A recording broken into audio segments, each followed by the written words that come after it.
সময় দিয়ে একটু সহযোগিতা করুন। আচ্ছা, ঠিকঠাক শোনা যায় কিনা একটু কমেন্ট করে জানান তো।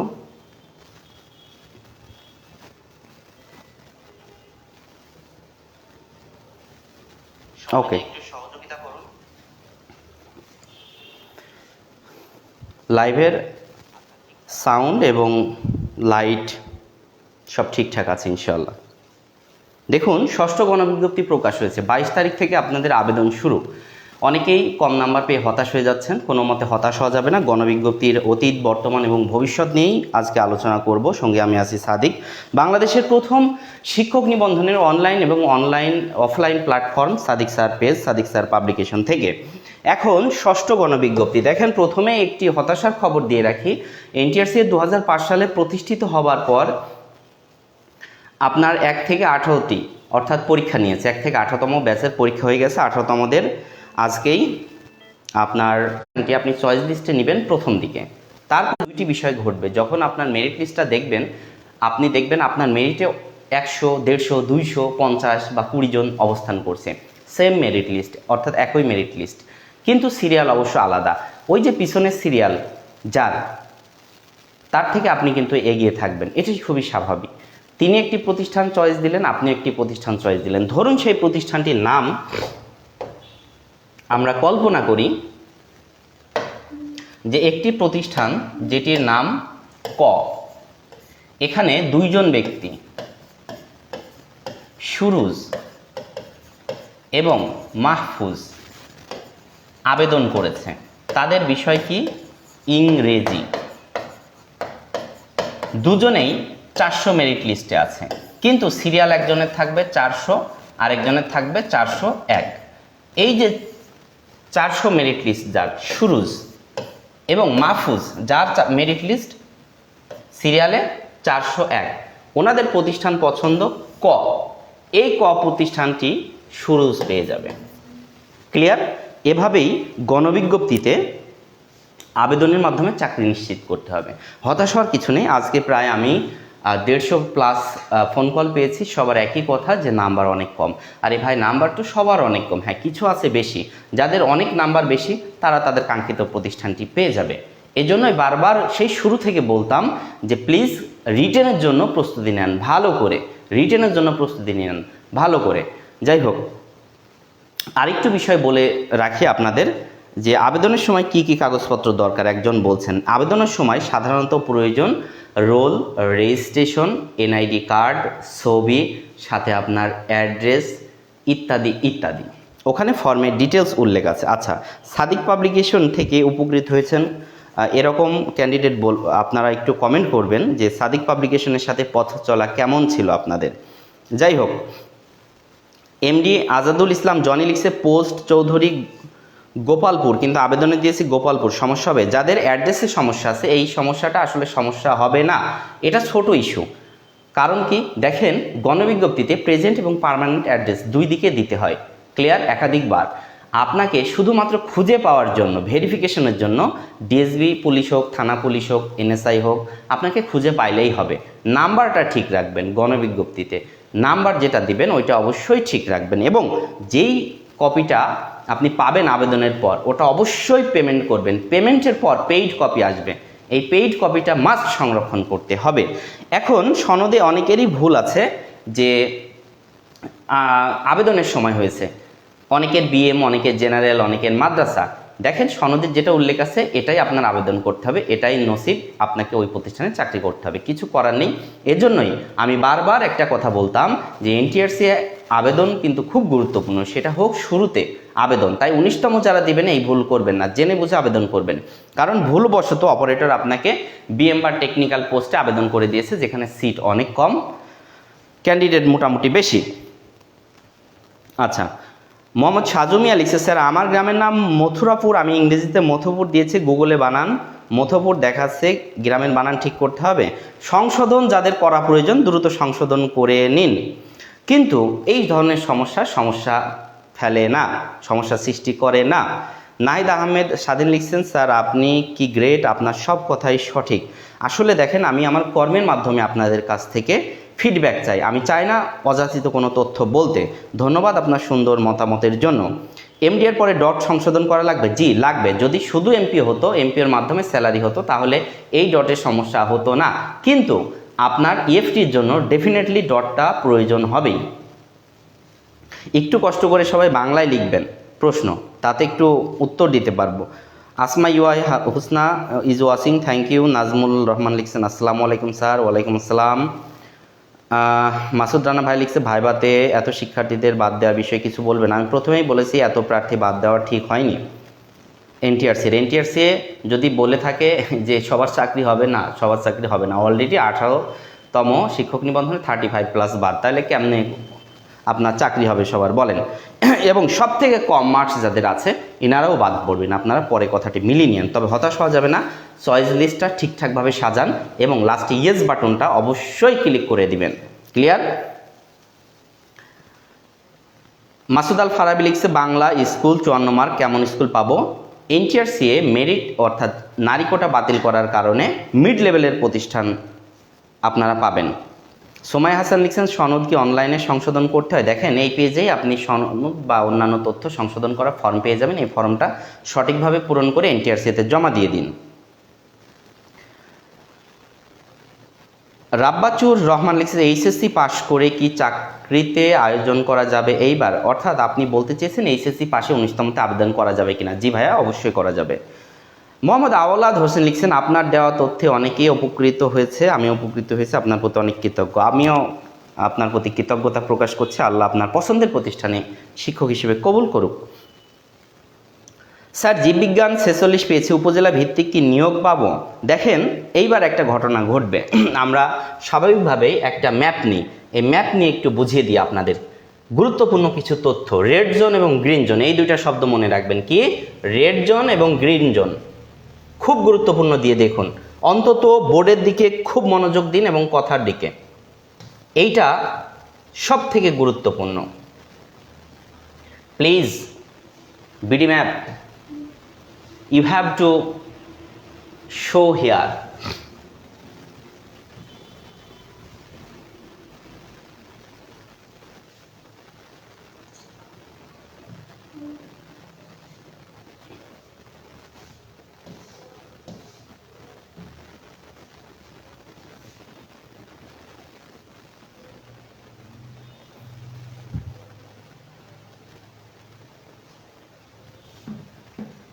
সময় দিয়ে সহযোগিতা করুন। আমরা একটি ম্যাপ নিব এবং ম্যাপে সারা বাংলাদেশের বিভিন্ন বিষয় ব্যাখ্যা করব।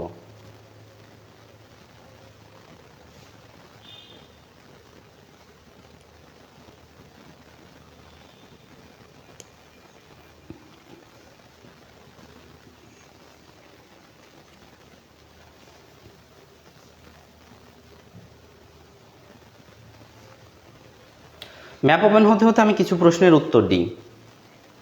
কামরুল হাসান লিখছেন বিএড থাকলে কি আবেদন করার সময় তথ্য দেওয়া লাগবে? এই তথ্য দেওয়া লাগে না, তবে এটা অপশনাল, আপনি দিতেও পারেন আবার নাও দিতে পারেন। কিন্তু বেতনের ক্ষেত্রে বিএড থাকলে অবশ্যই দিবেন, তাতে আপনি 11 গ্রেড থেকে 10ম গ্রেড পাবেন, নয়তো পাবেন না।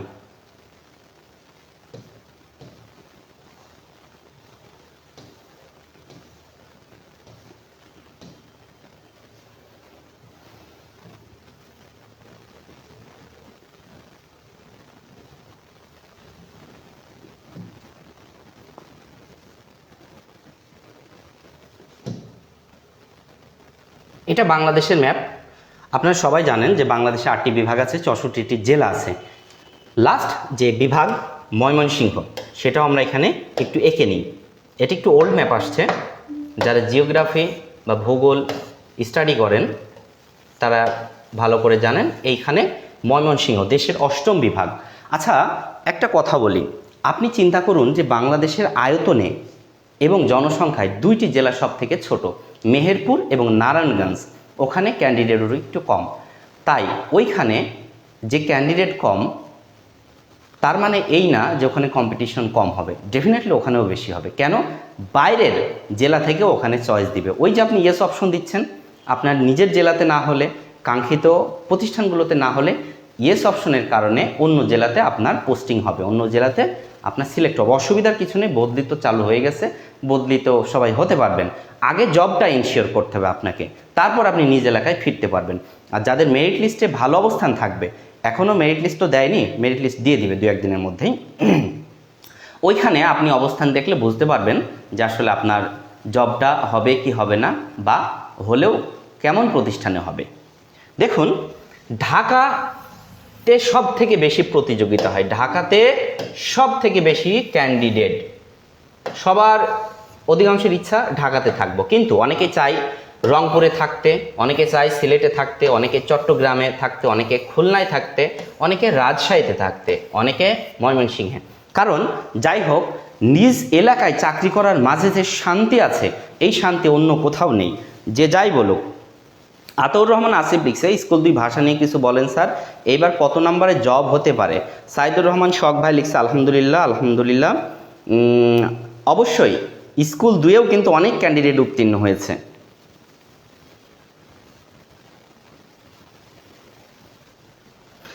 পদার্থবিজ্ঞান প্রদর্শক মাদ্রাসা 47 জব হবে কি? জব হওয়ার সম্ভাবনাটা আছে, কিন্তু খুব জোর দিয়ে কিন্তু বলা যাবে না, কারণ কি নাম্বার কম। তবে একটা বিষয়ে বলা যায় যে ইনশাল্লাহ হবে, কারণ কি মাদ্রাসাতে নাম্বার কম লাগে।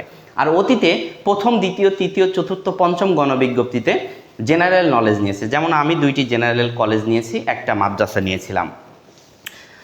এটা গণবিজ্ঞপ্তিতে আবেদন করলে ঠিকঠাকভাবে যদি মেরিট স্কোরটা ভালো থাকে, রিটেন মার্কস ভালো থাকার ফলে, তাহলে অবশ্যই আপনি নিজ এলাকাতে আপনার ইচ্ছা মতো পছন্দে নিতে পারবেন। আচ্ছা, এবার এই যে ঢাকার ক্যান্ডিডেট, এই ঢাকার ক্যান্ডিডেটদের নাম্বার সাধারণত বেশি থাকে। এবার রেড জোন বা গ্রিন জোন যেটা বলছিলাম, সেই প্রসঙ্গে আসি। দেখেন, রেড জোন কি? যেই এলাকাতে আপনার কম নাম্বার থাকা সত্ত্বেও আবেদন করলে আপনার চাকরি ওইখানে হবে না, এরকম আপনি কিছু জোন সিলেক্ট করবেন যেখানে আপনার চাকরি হওয়ার সম্ভাবনা বেশি। সেরকম কি প্রতিষ্ঠান আছে?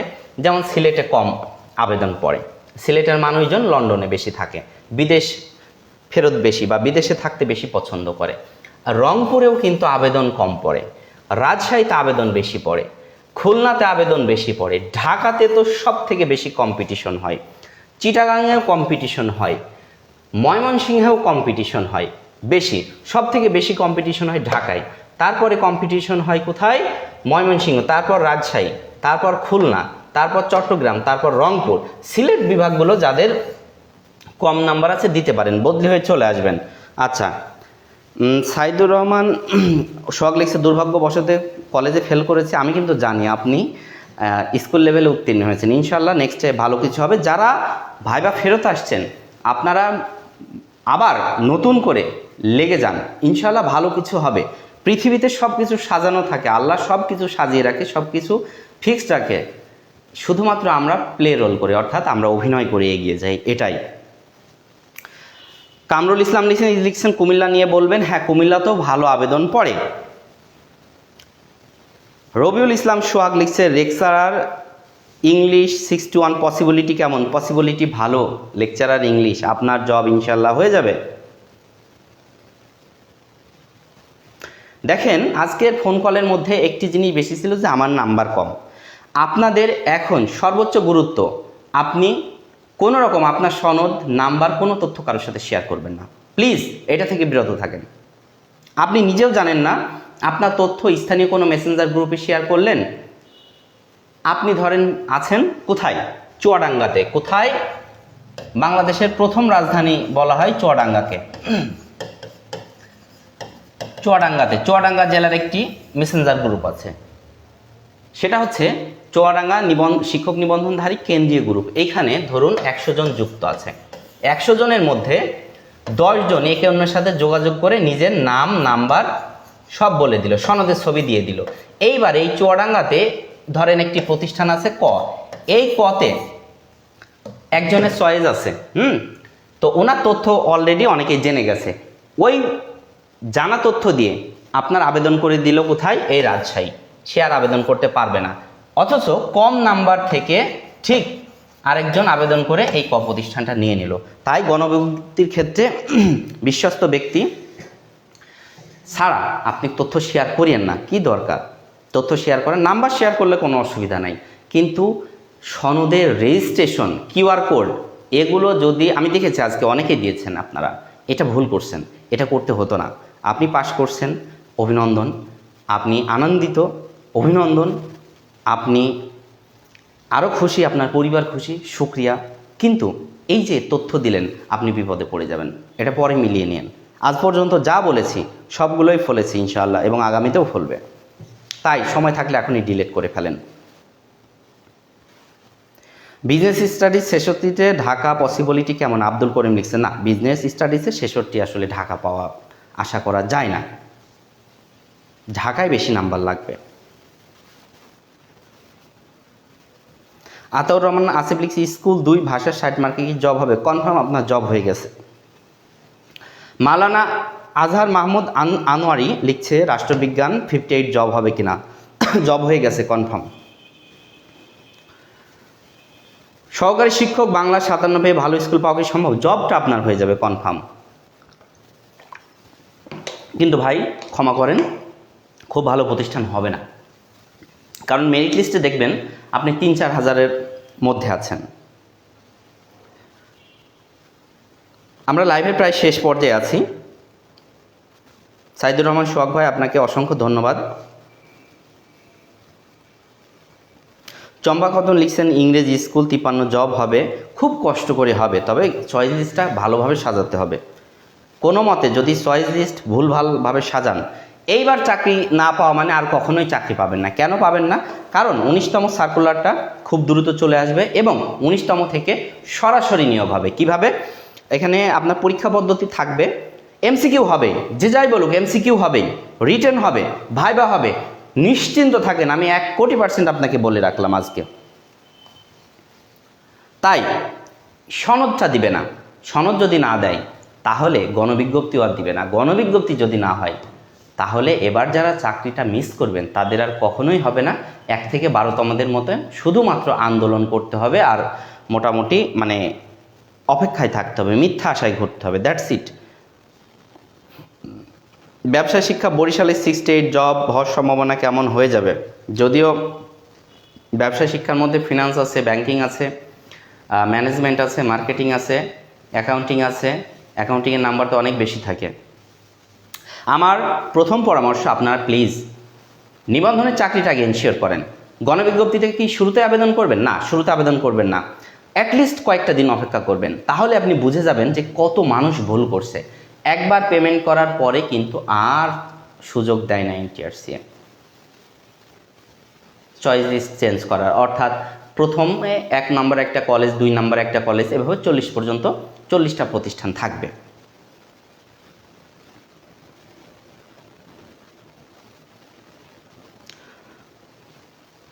অনেক অনেক ধন্যবাদ, অনেকেই কমেন্ট করেছেন। KS মিথুন লিখছেন, সাদিক স্যার মেসেজ পড়ে না। আমি চেষ্টা করছি সবার মেসেজ পড়ার, আপনারা কষ্ট নিন না মনে।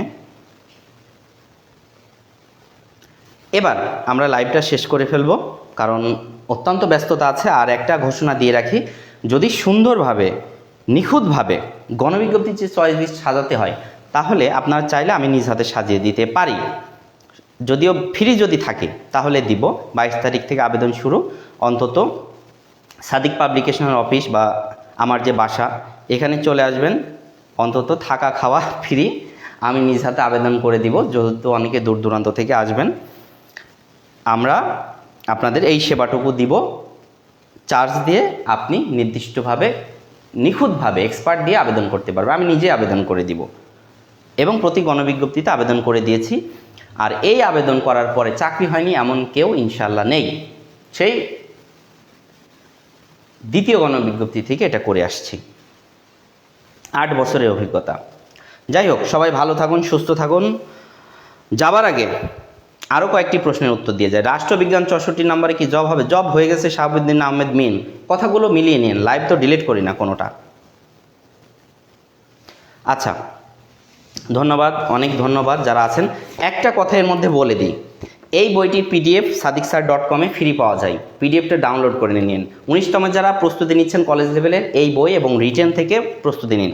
ইংলিশ রিটেন সাজেশন আপনারা কলেজ লেভেলের পেয়ে যাবেন এই মাসের শেষ সপ্তাহ থেকে প্রি অর্ডারে 200 টাকা ডিসকাউন্ট। এবার আসি, যারা পার্সোনালি আমার সাথে কমিউনিকেশন করতে চান তাদের কমিউনিকেশন করার ওয়েটা কি এটা একটু বলে দিয়েই আমি বিদায় নিই, কারণ সবার তো তথ্য দেওয়া এইভাবে সম্ভব না, ওভার দ্য ফোনেও সম্ভব না, কারণ 60,000 প্লাস ক্যান্ডিডেট।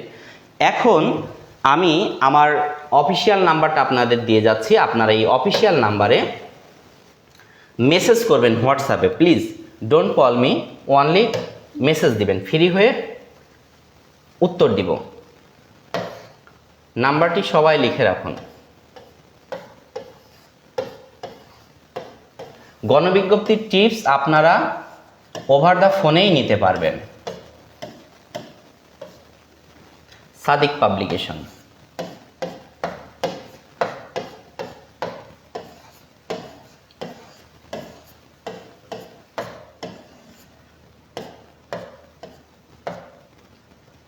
এক মাস বন্ধ রেখেছি আমার অফলাইন ব্যাচগুলো।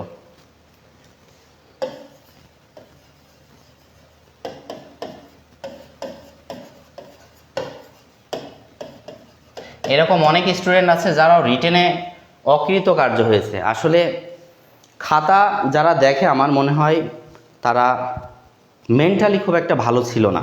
এনটিআরসির উচিত এক্সপার্টদের দিয়ে খাতা দেখানো। আচ্ছা, এখন এই যে নাম্বার দিলাম, এইটা শুধুমাত্র যারা চার্জ দিবেন 200 টাকা, এটা বিকাশ পেমেন্ট 200 টাকা পেমেন্ট করে এই নাম্বারে স্ক্রিনশট দিবেন বা এই নাম্বারে স্ক্রিনশট দিবেন। এই নাম্বারে বিকাশ নেই, এই নাম্বারে স্ক্রিনশট দিয়ে রাখবেন, আমি নিজেই আপনাকে কল ব্যাক দিয়ে আপনার সমস্যাটা ইনশাআল্লাহ সমাধান করে দিব। নাম্বার দুইটা লিখে রাখেন, সরাসরি কল না দেওয়ার অনুরোধ জানাচ্ছি, খুব বেশি প্রয়োজন না হলে, কারণ এত বেশি ফোন কল হ্যান্ডেল করা সম্ভব নয়। আর আমরা চার্জ কেন নিচ্ছি, আমাদের অনেক এক্সপার্ট আছে, টিচার আছেন, তারা তো ফ্রিতে সময় দিবে না, এজন্যই আমরা 200 টাকা অনলি চার্জ নিচ্ছি। যাই হোক, ভালো থাকুন, সুস্থ থাকুন, আল্লাহ হাফেজ।